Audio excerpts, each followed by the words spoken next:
Amid a storm of online chatter, royal fans are pointing fingers at Meghan Markle, calling her a hypocrite for now wanting to go by Meghan Sussex.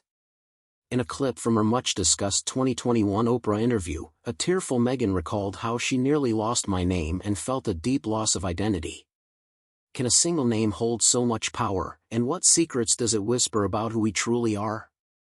On a popular streaming service, Meghan's new cooking show has stirred up its own controversy. Critics have slammed the program for its awkward mix of self-doubt and uninspired kitchen tips, leaving viewers scratching their heads. Yet, the moment that has truly caught the world's eye is when she boldly announced her wish to be known as Meghan Sussex.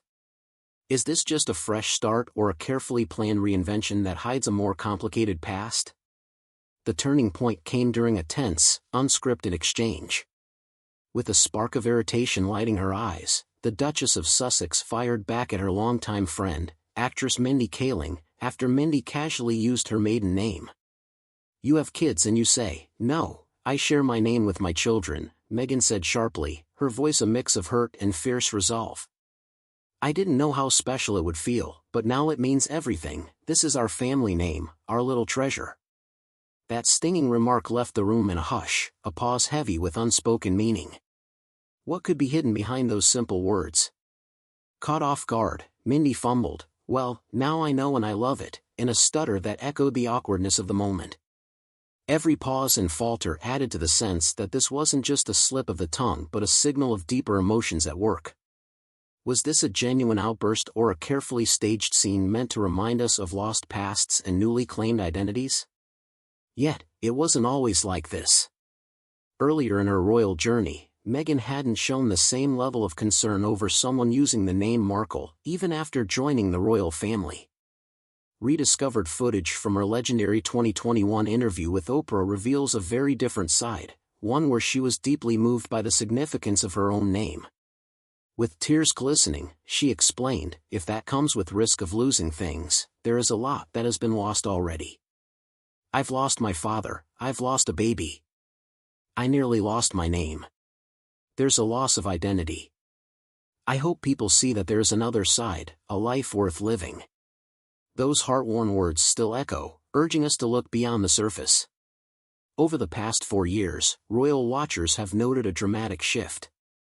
The woman who once spoke of the risk of losing her name now seems determined to toss aside the Markle label in favor of Sussex. The transformation is so striking that a well-known diary editor from a popular daily outlet described her new behavior as quite odd.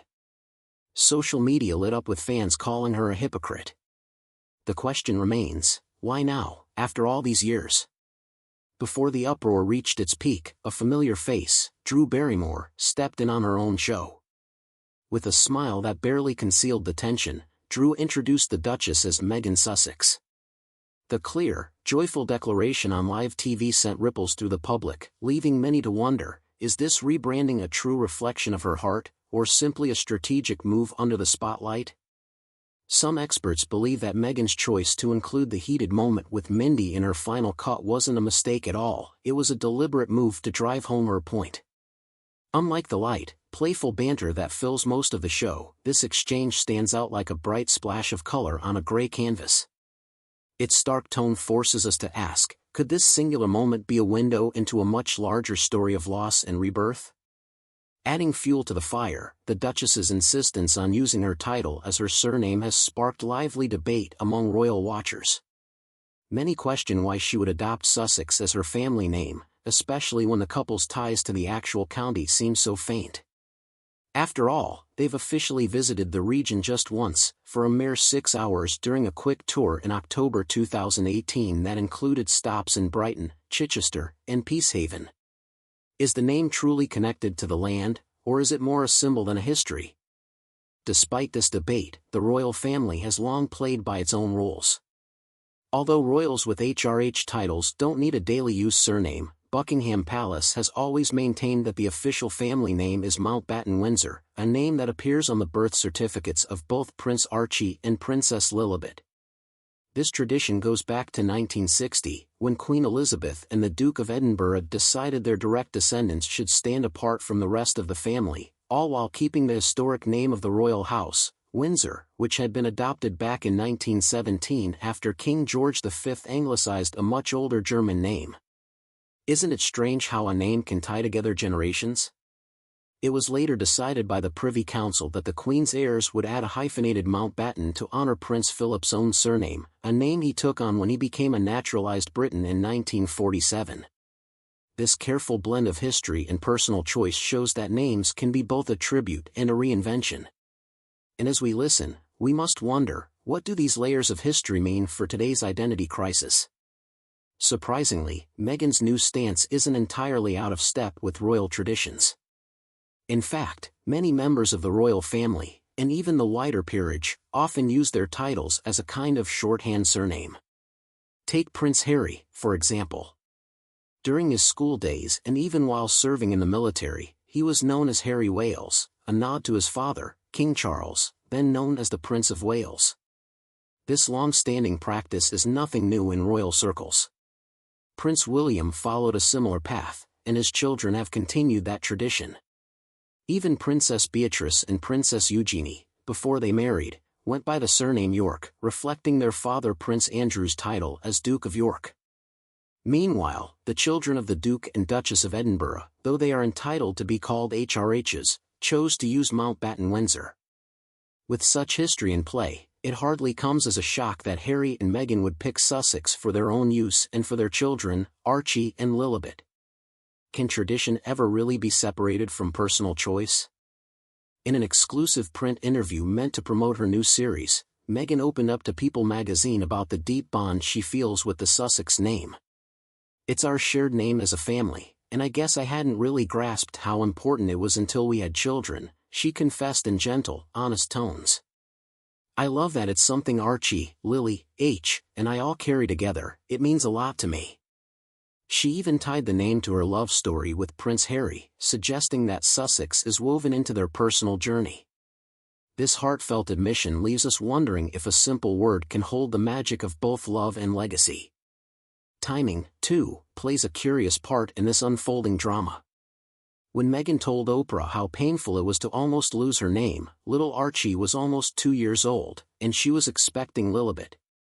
That moment of vulnerability, so raw and honest, still lingers as a reminder of what was nearly lost. How can the past shape our choices in the present?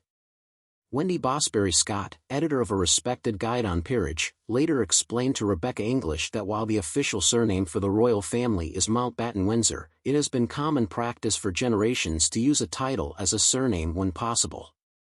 This is why, when Prince Harry was in the army, he was known as Harry Wales, because his father was then the Prince of Wales, she explained plainly.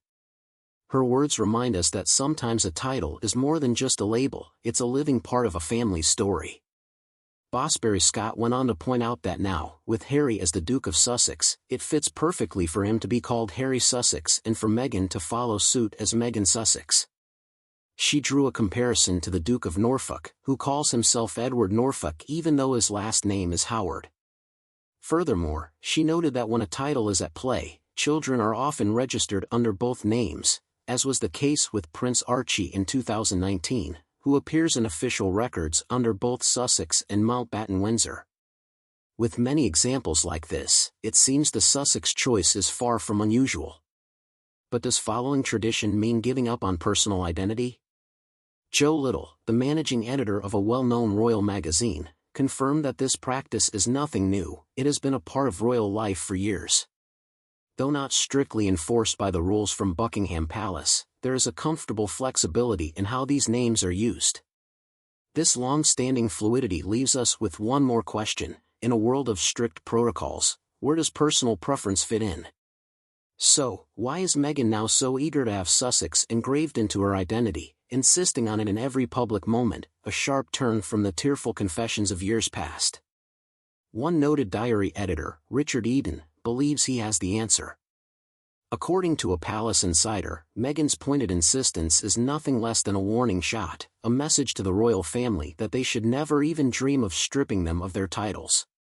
It appears that, beneath all the public drama, Meghan is determined to hold on to every glittering part of royal life, even if it means having to correct her celebrity pals in public when they slip up on her title. In this bold move, one cannot help but wonder, what will be the next twist in this royal saga? Each new detail in this unfolding drama leaves us hanging on the edge, eagerly awaiting the next chapter. Will this rebranding signal a genuine new beginning, or is it simply another scene in a story that refuses to let go of its past?